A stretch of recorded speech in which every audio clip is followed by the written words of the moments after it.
আসলতে কেতিয়ানো দিব অসম উচ্চতৰ মাধ্যমিক চূড়ান্ত পৰীক্ষাৰ ফলাফল। নমস্কাৰ ছাত্ৰ ছাত্ৰীসকল, আজিৰ ভিডিঅ'টোৰ জৰিয়তে মই তোমালোকক জনাই দিম যে অসম উচ্চতৰ মাধ্যমিক চূড়ান্ত পৰীক্ষাৰ ফলাফলৰ সঠিক তাৰিখটো কেতিয়া। তোমালোকে চাগে বহুত আশাৰে বাট চাই আছা যে কেতিয়ানো দিব অসম উচ্চতৰ মাধ্যমিক চূড়ান্ত পৰীক্ষাৰ ফলাফল। তো যদি চেনেলটোত প্ৰথমবাৰ আহিছা তেন্তে চেনেলটো সাবস্ক্ৰাইব কৰি দিয়া আৰু ভিডিঅ'টোত এটা লাইক কৰি দিয়া যাতে এনেকুৱা এক্সাম ৰিলেটেড আৰু নিউজ ইনফৰমেশ্যন পাই থাকা। এই মুহূৰ্তত আহিল আকৌ নতুন আপডেট। এই মুহূৰ্তত শিক্ষামন্ত্ৰী ৰণোজ পেগুৱাই জনাই দিছে যে কেতিয়া দিব অসম উচ্চতৰ মাধ্যমিক চূড়ান্ত পৰীক্ষাৰ ফলাফল। যেহেতু শিক্ষামন্ত্ৰী ৰণোজ পেগু আৰু মুখ্যমন্ত্ৰী হিমন্ত বিশ্ব শৰ্মাই আগতে ঘোষণা কৰিছিল যে 5 মেৰ ভিতৰতে দিয়া হ'ব অসম উচ্চতৰ মাধ্যমিক চূড়ান্ত পৰীক্ষাৰ ফলাফল। তেখেতে যেহেতু ঘোষণা কৰিছিল যে 5 মেৰ ভিতৰতে দিয়া হ'ব অসম উচ্চতৰ মাধ্যমিক চূড়ান্ত পৰীক্ষাৰ ফলাফল, তো 1 তাৰিখ গুচি গ'ল। আজি যেহেতু 2 তাৰিখ, তেন্তে 3 আৰু 4 তাৰিখৰ ভিতৰত দিব নেকি এছএছ চূড়ান্ত পৰীক্ষাৰ ফলাফল। বহুত ছাত্ৰ ছাত্ৰীৰ মনত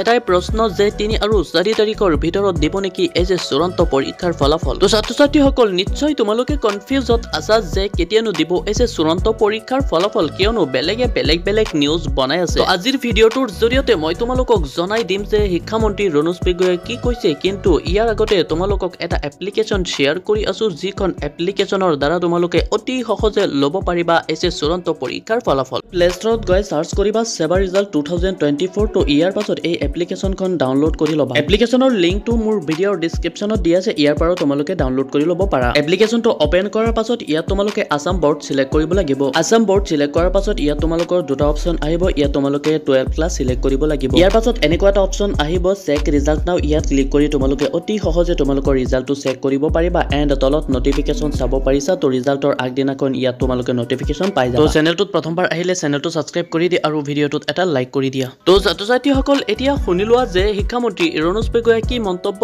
কৰিছে। তো ৰণোজ পেগুৱাই ইতিমধ্যে জনাই দিছে যে আগতে যিহেতু কৈছিল যে মে মাহৰ প্ৰথম সপ্তাহত ঘোষণা কৰা হ'ব এছএছ চূড়ান্ত পৰীক্ষাৰ ফলাফল। তো এতিয়া শিক্ষামন্ত্ৰী ৰণোজ পেগুৱাই মন্তব্য কৰিলে যে মে মাহৰ প্ৰথম সপ্তাহত নিদিব এছএছ চূড়ান্ত পৰীক্ষাৰ ফলাফল। তেখেতে মন্তব্য কৰিলে যে 10 মেৰ আহে পাহে ঘোষণা কৰা হ'ব অসম উচ্চতৰ মাধ্যমিক চূড়ান্ত পৰীক্ষাৰ ফলাফল।